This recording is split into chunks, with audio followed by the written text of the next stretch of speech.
ทีมทีมงานลีดเขาเนาะวันนี้เนาะวันนี้มาลีดเขาได้วันนี้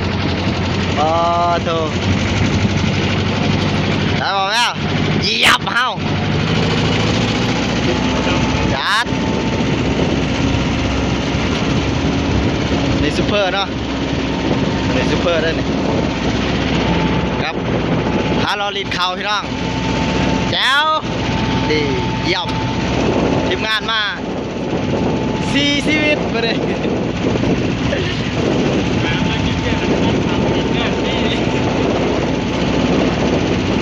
มือแรกจัดต่ออีกมือแรกค่ะล้างเนื้อบัวตองรุ่นนี้รอเปล่าแมวรุ่นนี้มือแรกบัวต้องกินเป็ดจัดมาบัวต้องกินเป็ดมันคือนั่งกินแต่เบียร์จิบไปเรื่อยๆคันบอกคันว่าสีเอาเบียร์กันคันเท้าเจ้ากินอะไรก็เอาน้ำมาเดินก็ได้มานั่งกินเป็นหมู่อาการทานทีแน่ๆมันไม่อยากคือนะมันต้องกินคือการด่ากันกินแล้วกันแรงแรงไปสืบดับแดงมากินป่วยวะ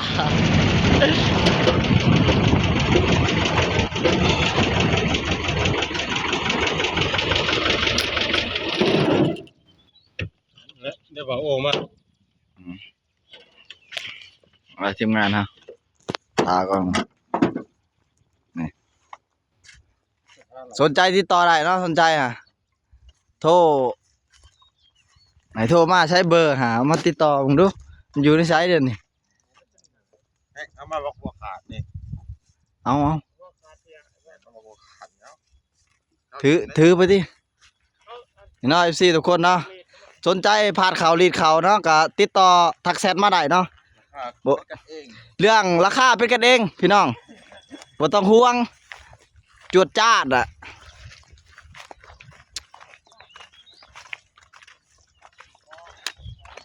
ชาวงามปันในพี่เขาก็ถามมีผู้สาวได้หลายกินเป็ดก็พอบ่เอาเรื่องเงินนี่โอ้ยอย่าไปห่วงฟรีทีมงานอันนี้นะ